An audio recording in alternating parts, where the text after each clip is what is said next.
네, 오늘은 성모송 저번에 배웠죠. 성모송으로 시작기도 바치고 시작하겠습니다. 성부와 성자와 성령의 이름으로 은총이 가득하신 마리아님 기뻐하소서. 주님께서 함께 계시니 여인 중에 복되시며 태중의 아들 예수님 또한 복되시나이다.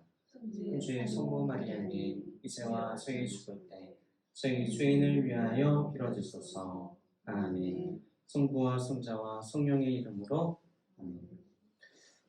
지금 목 상태가 조금 안 좋지만 마이크가 있으니까 천천히 조그만 목소리로 이렇게 하더라도 잘 들리니까 다행이네요. 오늘은 삼일체이신 하느님 11과를 먼저 배우고 다음에 생명을 주시는 성령님에 대해서 배우겠습니다.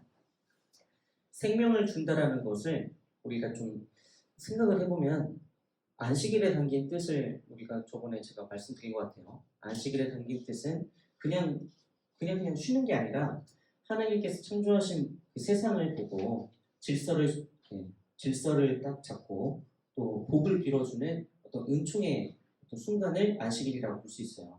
그래서 안식일에 담긴 뜻은 생명을 돌보고 보살피는 되살리는 일입니다. 그래서 생명을 주시는 성령님 이 안에도 성령께서 이 하느님의 일을 할 수 있도록 이끌어주는 어떤 그 메시지가 담겨져 있어요. 그렇기 때문에 성부, 성자, 성령 이 삼일체 하느님께서 어떤 원리로 이렇게 생명을 주고 아버지를 하고자 하시는지 우리가 이 과를 먼저 살펴보고 식과를 하도록 하겠습니다. 먼저 안다와 믿는다라는 말을 좀 얘기를 해볼 수가 있을 것 같아요. 무엇을 안다 이렇게 말할 때는 내가 뭔가 좌지우지 할 수 있다라는 어떤 표현으로 안다라는 말을 씁니다. 사물, 사람, 법칙, 규칙 이런 것들은 내가 이걸 안다. 그럼 내가 이것을 내가 이렇게 좀 좌지우지 할 수 있는 것들에 이렇게 안다라는 말을 쓸 수가 있어요. 그리고 믿는다는 말을 붙이기 위해서는 내가 좀 좌지우지 할 수 없는 거, 내 영역 밖에 있는 것들을 얘기를 할 때 우리는 믿는다는 말을 하게 됩니다. 그러니까 사람, 나 너 믿는다.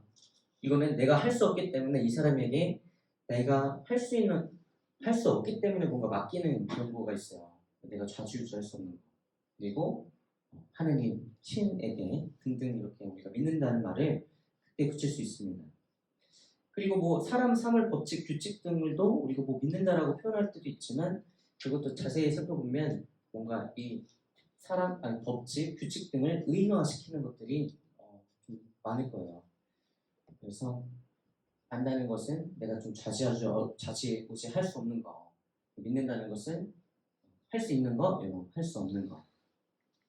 그래서 공통점은 둘 다 이 사람이 다 들어가 있다는 거죠. 이렇게 사람. 그래서 안다와 믿는다는 말은 사람에 두고 사용할 수가 있어요. 왜 그럴까 하는 생각을 좀 해봤게 됐는데 판단하는 주체가 나이기 때문에 그런 것이지 않을까 하는 생각이 들었습니다. 내가 뭔가를 안다라고 얘기를 하는 것이고 내가 뭔가를 믿는다라고 하는 것이기 때문에 나와 똑같은 어떤 사람들에게 이 안다와 믿는다를 좀 동시에 쓰는 것은 아닐까. 그리고 좀 더 나아가서는 사람과 신, 그냥 사람은 그냥 단순히 사람이 아니죠. 하나님의 모상으로 창조된 인간이고 그 인간을 거처 삼아서 머무르시는 분께서 하나님이신 신이기 때문에 우리는 인간 안에 계신 하나님을 바라볼 수 있을 때 또 이렇게 공통점으로 사람 이렇게 말해볼 수가 있을 것 같습니다. 그래서 내가 이해하는 것과 이해하지 못하는 것으로 이렇게 좀 나눠서 생각을 볼 수가 있을 것 같아요. 그리고 내가 판단 기준이 나이기 때문에 나의 이성을 가지고 이해하는 것, 이해하지 못하는 것으로 이렇게 나눌 수가 있습니다. 그렇기 때문에 내 이성으로 이해하는 것은 어떤 내 지식, 알미 될 수 있고 그리고 이성으로 내가 이해하지 못하는 것은 지식이 될 수 없기 때문에 이것은 신비라고 표현해 볼 수가 있어요. 신비. 이거는 인간으로서 우리가 알 수 없는 어떤 영역, 이런 거에 신비라는 말을 붙일 수 있죠. 그래서 삼위일체는 우리가 어떻게 바라봐야 되냐? 신비로 이렇게 바라봐 볼 수 있어야 됩니다. 왜냐면 인간의 이성으로 판단할 수 없는 영역에 있기 때문이에요. 그러니까 하나님은 이런 분이시다, 이런 분이시다. 우리가 뭔가 확실히 고백을 할 수 있다면 아마도 그 하나님은 내가 만든 하나님이지 진짜 하나님은 아닐 거예요. 하나님은 우리가 이렇다 저렇다 딱 명확하게 얘기를 할 수 없는 분입니다. 그래서 성경을 보면 하나님께서 계시다면 왜 이렇게 역사의 흐름이 이어갈 수 있게 이렇게 하셨을까? 왜 이스라엘 백성들을 선택하시고서는 이렇게 고통을 받게 하시고 또 당신께서 보내신 외아들 예수를 왜 십자가의 고통을 받게 하시고 우리 이해할 수 없잖아요. 전능하신 하나님께서 왜 그렇게 전능성을 보여주지 못하고 반대의 것들을 우리 보여주시는지 그렇기 때문에 신비입니다. 하지만 신비로서 드러나는 결과는 분명히 어떤 의미가 있죠. 그 의미를 우리가 받아들일 수 있도록 뭔가 만들어진 주어진 선물이 바로 종교, 우리 어떤 교회라고 볼 수가 있어요. 그래서 참 종교의 첫째 조건, 우리 보고 있는 페이지 20페이지를 보면 종교는 이성을 초월할 수는 있어도 이성과 모순되어서는 안 된다라는 말을 담고 있습니다. 이성을 초월하는 하느님에 대해서 다루고 있는 것이 종교지만 우리의 이성으로 봤을 때 하느님은 뭔가 막 악을 더 좋아하시고 뭔가 악을 더 행하시는 분은 아니라고 우리가 딱 고백을 할 수는 있다는 거예요. 생명을 살리고 되살리는 일에 하나님의 일을 이렇게 하시지 생명을 죽이고 보잘것없이 이렇게 하찮게 여기는 것은 하나님의 일이 아니라는 겁니다. 이것은 어떻게 보면 우리가 인간의 이성으로 이것을 판단할 수 있는 부분들이에요. 그래서 이 종교는 이성을 초월할 수는 있어도 이성과 모순되어서는 안 되는 그런 신비를 담고 있습니다. 그렇기 때문에 계시라는 말이 등장을 하게 되는 거예요. 이 계시는 10개자에다가 볼을 십자를 쓰고 있습니다. 1번, 2번 할 때 말씀을 드린 거지만 하나님께서는 보이지 않는 하나님께서 당신을 먼저 이렇게 젖혀주세요. 그랬을 때 우리 인간편에서 그 젖혀진 하나님을 우리가 바라볼 수 있습니다. 근데 베일을 딱 젖혀가지고 당신을 온전히 그냥 드러내는 것이 아니라 어떤 걸 통해서 당신을 드러내세요. 그렇기 때문에 계시에도 자연적 계시가 있고 공적 계시, 사적 계시 이런 것들이 있습니다. 그러니까 우리는 뭔가 광활한 사막, 그랜드 캐년, 어떤 우주 이런 것들을 보면 자연적 계시로서 이렇게 웅장한 것들이 누가 만들었을까 이렇게 하느님을 떠올려 볼 수가 있는 거죠. 그리고 사적 계시, 공적 계시 이런 것들은 다른 차원이지만 다음에 한번 설명을 해드리도록 하겠습니다. 그래서 우선은 당신을 온전히 열어서 보여주시고 완성시킨 분이 있어요. 우리가 저번 배웠던 예수 그리스도이십니다. 그래서 예수 그리스도를 우리는 하느님의 외아들이라고 표현도 하지만 요한복음에 따르면 하느님과 같으신 분으로 우리는 고백을 하고 있고 또 삼일째 하느님이라고 우리가 삼일째 신앙을 고백할 때도 성부, 성자, 성령 이 성자가 바로 예수 그리스도거든요. 예수 그리스도께서 하느님이라고 우리는 고백해 볼 수 있는 거죠. 교회가 고백하는 삼일째 신앙은 이 부분입니다. 세 위격은 서로 실제적으로 구분되지만 오직 하나의 본성, 하나의 실체이다. 이게 뭐냐면 실제와 실체에 대해서 알 수 있어야 돼요. 실체는 뭐냐면 내 머릿속으로 상상할 수 있는 거. 유니콘, 드래곤 이런 거는 실제하지만 실체하지 않는 거죠. 그러니까 세 위격은 우리가 머릿속으로 성부, 성자, 성령 이렇게 구분을 딱 지을 수 있어요. 근데 드러나는 것은 딱 하나의 하나님이라는 실체 하나라는 겁니다. 그래서 성부의 위격이 다르고 성자의 위격이 다르고 성령의 위격이 다르지만 이것이 가지고 있는 어떤 본성, 천주성은 하나이다. 그리고 똑같이 영광은 동일하고 위엄은 다 같이 영원하다. 그러니까 구분은 되지만 분리되지 않는 하나로서 딱 삼위일체가 있는 겁니다. 좀 어렵죠? 조금 설명은 좀 쉽게 삼일째 대충일 때 우리 아이들한테 설명을 한 건데 성부, 성자, 성령 이렇게 삼위가 있죠. 이걸 우리는 하느님이라고 합니다. 근데 태양으로 좀 설명을 해볼 수 있을 것 같아요. 태양도 보면 이런 구가 있고 그리고 빛이 이렇게 열이 있고 그리고 열에서 이렇게 빛이 이렇게 나오게 됩니다. 근데 우리는 이걸 합쳐서 태양이라고 하지 각각 떼어놓고 태양이라고는 안 하죠. 그런 것처럼 성부, 성자, 성령도 한 어떤 실체를 가지고 있지만 어떤 속성은 이렇게 세 가지 윗격을 가지고 있다고 표현해 볼 수 있는 거예요. 조금 더 쉽게 설명하자면 하느님은 성부 하느님, 성자 하느님, 성령 하느님 이렇게 구분을 지을 수 있고 구분은 되지만 분리되지 않는 어떤 하느님이라는 한 분. 저를 예를 들자면 저는 신부인 사제인 장우영이고 또 다니엘이라는 세례명을 가지고 있는 장우영, 또 누군가의 아들, 누군가의 오빠, 누군가의 형으로서의 장우영이죠. 근데 이거는 한 사람을 말하고 있어요. 네. 그렇기 때문에 이 성부 하느님이라고 우리가 말해볼 수 있지만 이거를 조금 거꾸로 하면은 조금 오류에 빠질 수도 있습니다. 하느님이신 성부, 하느님이신 성자, 하느님이신 성령. 어떨 때는 말이 되지만 어떨 때는 오류에 좀 빠질 수 있는 부분도 있어요. 왜냐하면 성령은 하느님이라는 어떤 세 윗격을 우리가 봤을 때 그 중에 하나가 성령, 성자, 성부이기 때문에 포함되는 것으로 우리가 하느님이라고 고백할 수 있지만 하느님을 딱 큰 어떤 더 큰 어떤 상위 개념을 듣고 작은 것을 포괄시키는 식으로 얘기를 하면 오류에 빠질 수 있기 때문입니다. 이거 좀 어려운 거니까. 성 패트릭이라는 성인이 있어요. 우리나라 말로는 파트리치오라는 성인인데 아일랜드에 가서 이 선교를 했던 선교사입니다. 근데 여기 안에서 하나님에 대한 어떤 가르침을 통해서 사람들이 이제 하나가 되었어요. 그렇기 때문에 이 성인의 축일이 3월 17일 날인데 그날 어떻게 보면 이 아일랜드의 국교일로 지내면서 축제를 벌입니다. 그래서 이 성인은 삼일체 하느님에 대해서 세 클로버로 표현을 했어요.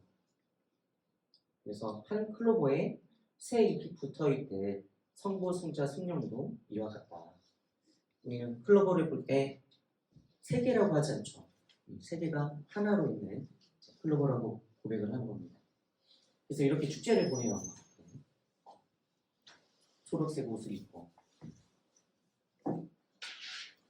자, 이거는 제가 신학교 때 배운 부분입니다. 성부, 성자, 성령 이렇게 구분은 되지만 분리되지 않는 하나로서 하나님께서 계시고 이 성부는 우리가 원천으로 설명을 해볼 수가 있는데 원천이 없는 원천이라고 볼 수 있어요. 그리고 성자는 원천이 있는 원천. 그러니까 성부에서 성자가 이렇게 나온 거죠. 그리고 이 성자는 나왔지만 또 원천이 수동적과 능동적으로 이렇게 뭔가 연결이 됩니다.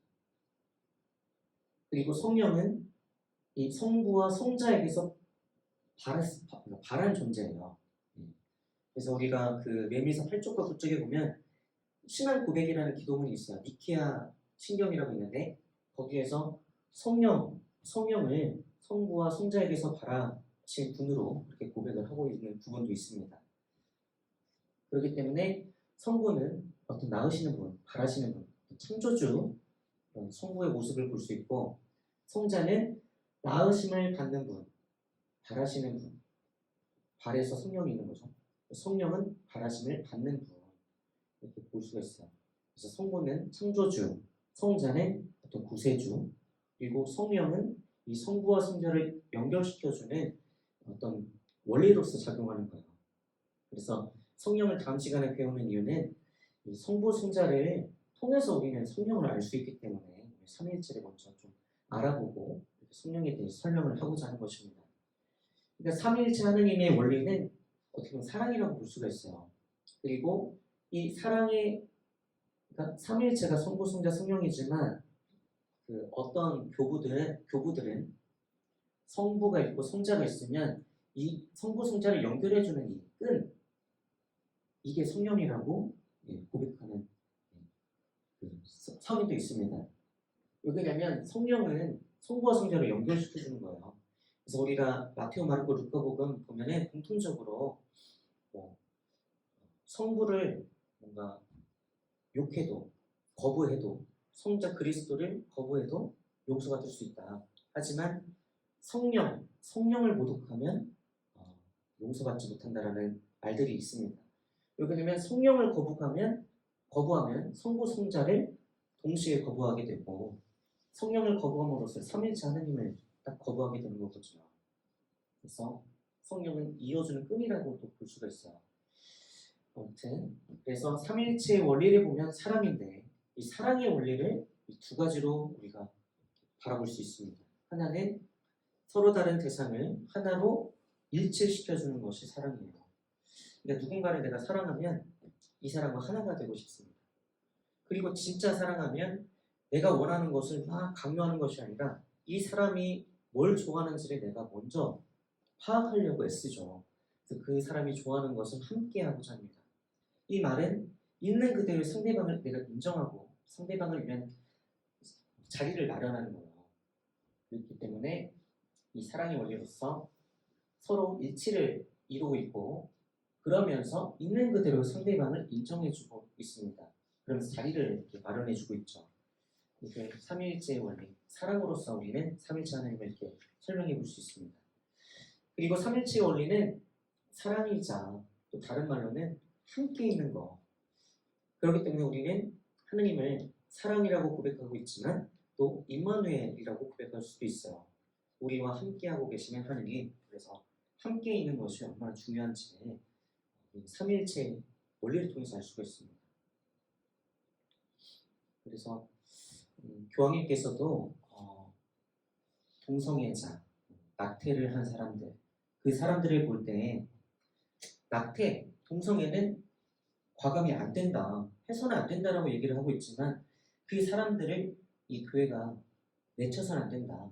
함께하면서 그 사람들이 올바른 길을 갈 수 있도록 우리는 함께 하면서 그 사람들을 이끌어줘야 된다. 이런 말들을 하고 계세요. 그렇기 때문에 교회 안에도 항상 결혼을 할 때도 신자들끼리 결혼을 하고 성당에서 결혼을 해야 되고 이런 것도 있지만 아닌 사람들은 우리는 그 사목적 배려를 통해서 조단을 풀어줄 수가 있는 겁니다. 그래서 사목적 배려, 이거는 어떤 하나님의 원리로서 이 교회가 딱 세운 법을 상회하는 어떤 교회가 베푸는 사랑의 원리라고 볼 수가 있어요. 또. 이런 마태복음에 이런 얘기도 있죠. 28장 19절에서 20절에 보면 아버지, 성부, 성자, 성령의 이름으로 세례를 주고 내가 너희에게 명령한 모든 것을 가르쳐 지키게 하여라.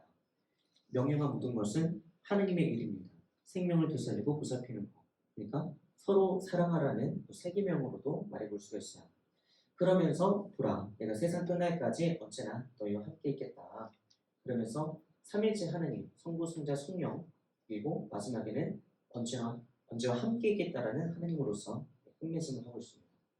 그래서 삼일째 하느님은 언제나 함께 하시는 임마누엘 주님이라고 우리가 고백을 볼 수 있는 거예요. 몰트만이라는 유명한 신학자가 있습니다. 이 신학자는 이 함께 있는 거에 대해서 공동체성이라고 이렇게 얘기를 하면서 성부, 성자, 성령을 이렇게 정의를 했어요.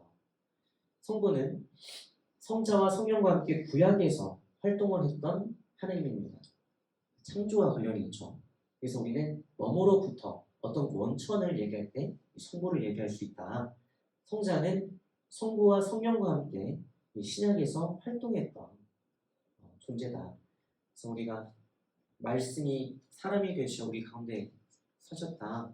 이건 우리 예수님 고백할 때 쓰는 표현이지만 창세기를 보면 이 말씀으로 세상을 창조했다고 또 우리가 그 창세기를 보면 하느님의 어떤 전능성을 볼 수가 있어요. 이 말씀이 바로 예수님이라고 고백을 하고 있는 거죠.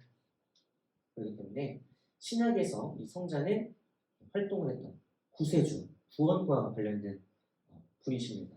그래서 그리스도를 통하여 우리는 예수님, 성자를 통하여 어떤 구원, 하나님의 구원 계획을 우리가 알 수가 있고 그리고 교회 안에서 성령께서 지금 함께하고 계세요. 그래서 지금은 우리는 성령의 시대라고 합니다.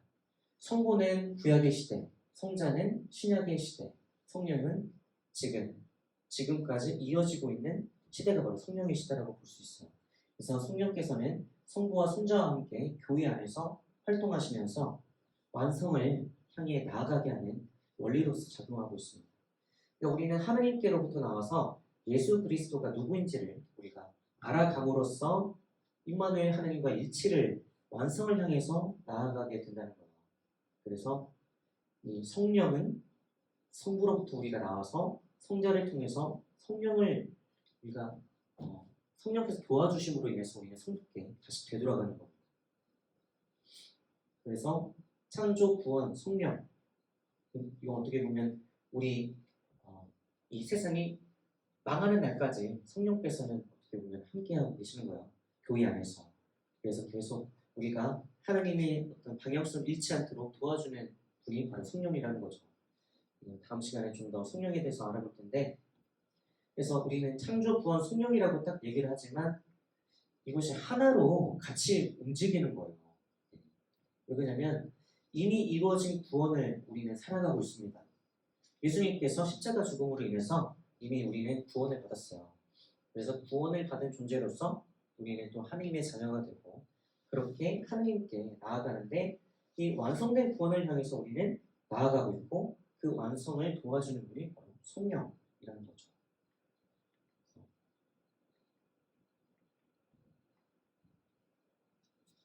그래서 이 뭔가 물이 있는데 돌을 하나 딱 던지면 뭔가 그 갈무리, 원무리가 이렇게 생기면서 이렇게 퍼져나가잖아요.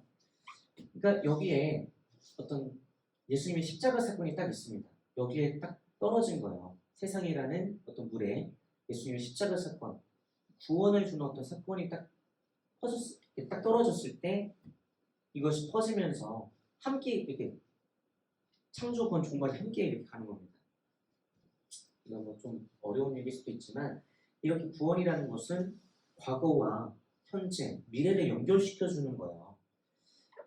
그래서 전체가 흔들린다라고 볼 수가 있어요. 그래서 우리도 지금 우리는 구원받았음을 확실히 고백할 수는 없죠. 하지만 그분 안에서 내가 기도생활, 또 신앙생활을 하다 보면 내가 정말 구원받았고 하나님의 자녀로서 사랑받고 있구나 이런 체험들을 하게 되면 하나님의 부르심을 내가 딱 느끼게 되면 내 과거, 현재, 미래가 하나님의 사랑으로 울리게 됩니다. 나라는 존재가 하나님의 사랑으로 창조가 되었고 나는 하나님에 의해서 그리스도의 사랑에 의해서 십자가 사건으로 인해서 나는 그렇게 하나님과 일치를 이루게 되는 종말까지 이렇게 함께 나아가는구나. 그래서 지금 내가 구원받았다라는 것을 고백하는 거에서부터 이 전체가 같이 흔들리게 되는 거예요. 그래서 지금 이 순간이 가장 중요하다라고 우리가 바라볼 수 있습니다. 또 그렇게 바라봐야 돼요. 지금 이 순간은 하나님께서 마련해 주신 순간이다 이렇게. 네. 그리고 이거는 좀 중요한 부분인데 하나님을 아는 세 가지의 길이 있어요. 신학에서 말하는 긍정과 부정과 조명이 있는데 이 조명은 정반합의 원리, 그러니까 긍정과 부정을 동시에 포함하고 있는 부분입니다. 긍정의 길은 나의 체험을 통해서 하나님은 이런 분이셔 이렇게 고백하는 거예요. 그리고 부정의 길은 내 체험과 다른 하나님의 모습을 통해서 하나님을 느끼게 되는 겁니다. 그러니까 하나님은 이런 분이 아니셔 이런 분일 리가 없어 이렇게 하는 어떤 부정. 그리고 조명은 이 긍정과 부정 이 모든 순간 하나님께서 함께하고 계시구나 이런 것들을 우리가 고백하는 것이 조명이라고 볼 수가 있어요. 그래서 모든 순간 함께하고 계시는 있는 그대로의 하나님, 임마누엘 하나님을 고백하는 게 이 두 가지의 길을 합치는 조명의 길이라고 볼 수가 있습니다. 이 그림 많이 봤죠? 다 통해요. 이 어떻게 보면 인간이 하나님과 일치를 향해서 나아가는 이 여정이 모든 신학의 어떤 원리들을 다 담고 있습니다. 그러니까 조명의 길은 어떻게 보면 부정의 길에서 우리가 긍정의 길을 발견하는 거예요. 그러니까 이렇게 하나님을 향해서 내가 하나님을 잃어버리시구나 긍정을 향해서 쭉 가다가 하나님에 대한 방향을 잃어버립니다. 그래서 하나님을 좀 부정하게 되는 경우도 있어요. 하지만 이 부정의 상황에서 하나님을 내가 알아보고 다시금 나아가게 하는 거 이게 어떻게 보면 부정에서 긍정을 긍정이 이렇게 통합이 되면서 나아가는 어떤 조명의 길이라고 볼 수가 있어요. 그리고 여러분들 책 보면은 영원한 삶 그 전에 제3편이 주제가 이거예요. 정화와 조명의 길. 정화라는 말은 이렇게 돌아가는 겁니다. 돌아가면서 내 어두운 어떤 부정을 긍정으로 소화시키면서 나아가는 거예요. 근데 이렇게 나아가는 원리가 뭐냐면 여기에 하나님께서 계시구나라는 것을 깨닫는 것입니다. 그래서 정화를 하기 위해서는 계속 여기서 비추는 빛을 계속 바라볼 수 있어야 돼요. 그러면서 이렇게 우리의 삶은 나선형으로 이렇게 나아가게 되어 있습니다.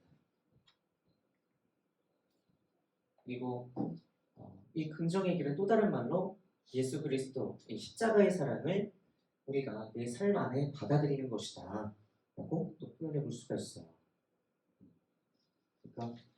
그러니까 내게 다가오는 어떤 아픔과 고통, 이것을 그냥 있는 그대로 바라보는 것은 어떤 거냐면 나에게 좋은 것을 주시는 분께서 나에게 더 큰 선을 주시고자 이 고통을 허락하시지 않았을까, 그렇게 바라보는 거죠. 아무튼 오늘 좀 어려운 얘기를 하고 있는데 제 목 상태도 별로 안 좋고, 아무튼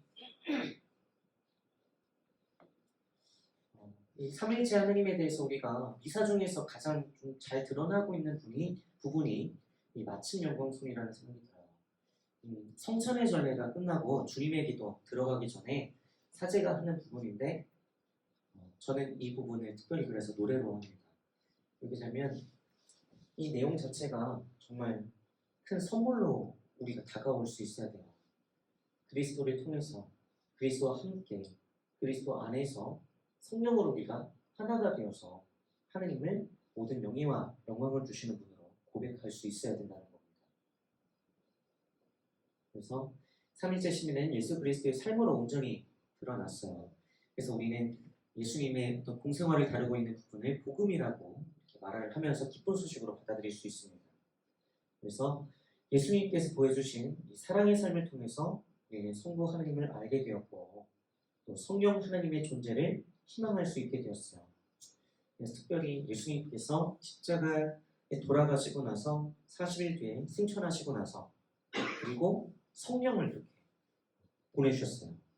그래서 오순절이라고 성령 강림이라고 볼 수가 있는데, 그러면서 어떻게 보면 우리는 성령을 통해서 지금 성부와 성자 하나님의 사랑을 우리는 성령께서 이끌어 주셔서 우리는 신앙생활을 할 수 있다라고 고백할 수 있는 거죠. 제가 목이 안 좋고, 그리고 더 어려운 내용들은 이제 다음에 성령 얘기할 때 지금 이 내용을 가지고 조금 더 성령에 대해서 풍부하게 제가 설명을 드릴게요. 오늘은 여기까지 하겠고요. 오늘은 상종기도에 대해서 살펴보도록 하겠습니다. 이 부분은 상종이 뭐냐면 종을 치는 거예요. 아침에 치고, 점심에 치고, 저녁 6시에 치고. 그러니까 보통 새벽 6시, 그다음에 만 12시, 저녁 6시 이렇게 3번 우리는 기도를 바치게 됩니다. 이 그림이 밀레의 만종이라고 우리가 보는 그림인데 상종기도를 하고 있는, 저녁 6시에 하고 있는 그림이에요. 그만큼 상종기도라고 하는 것은 우리가 임마누엘 하나님을 고백하면서 오늘 하루를 얼마나 감사하고 있는지 깨닫고 고백하는 어떤 기도라고 볼 수가 있습니다. 특별히 성모송이 이렇게 3번 들어가 있어요. 성모송은 어떤 순종으로서 우리가 얻게 되는 임마누엘 하나님을 고백하는 기도이기 때문에 우리가 주어지는 모든 것들을 내 뜻이 아니라 하나님의 뜻으로 받아 알고 그렇게 행동하겠다는 어떤 의미가 성모송에 잘 담겨져 있기 때문입니다. 그래서 처음에는 가브리엘 천사와 마리아 이렇게 부분이 있고, 그 그다음에 말씀이 사람이 되셔서 저희 가운데 계시나이다. 이런 고백들. 그리고 마지막은 성모님께 우리의 기도를 간구를 청하면서 영원한 생명, 영원한 생명을 우리가 얻을 수 있도록 빌어달라는 기도를 담고 있어요. 그래서 이 부분도 이 부분은 예수님의 어떤 생애, 하나님께서 사람이 되셨고 순환을 받으시고 부활의 영광에 이르는 은총을 얻게 되셨으니까 그래서 참 인간이시자 참 사람이시고 참 신이신 하나님이신 예수님께서 순환과 십자가로 부활의 영광이 은총을 받았으니까 우리 인간도 그 은총에 참여하게 해달라는 어떤 기도를 가지고 있습니다. 그리고 항상 우리는 기도를 할 때 우리 주 그리스도를 통하여 비나이다 이 얘기를 항상 좀 많이 붙여요. 왜 그러냐면 그리스도라는 말에 우리가 초점을 둘 수 있어야 됩니다. 그리스도는 기름 부음 받은 이라는 뜻을 가지고 있다고 했잖아요. 구세주. 근데 기름을 딱 어떤 물에 딱 떨어뜨리면 구분이 되죠. 네. 구분은 되는데 하나로 이렇게 같이 있습니다. 그러면서 그 세상이라는 물을 뭔가 이렇게 거기서 구분이 돼가지고 거룩함을 드러내는 어떤 표현인 거예요.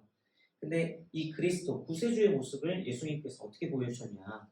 허리하고 근사한 데에서 보여준 것이 아니라 태어난 것부터가 마국간에서 태어나셨고 또 십자가의 형벌 또 죽음까지 그 모습으로 그리스도를 보여주셨어요.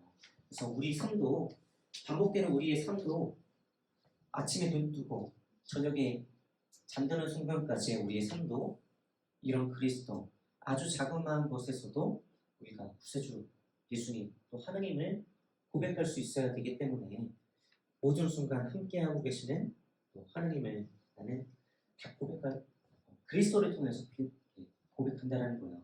아주 자그마한 것에서도 내가 임마누엘 하느님을 고백하겠다 이런 의미를 담고 있습니다. 성모송 외우고 계세요? 성모송 다 외우고 계세요? 한번 기도하고 마친 기도하고 끝내겠습니다. 성모송 다 알고 있다는 가정하에 성모송은 제가 준비하지 않았어요. 성부와 성자와 성령의 이름으로 아멘. 주님의 천사가 마리아께 아뢰니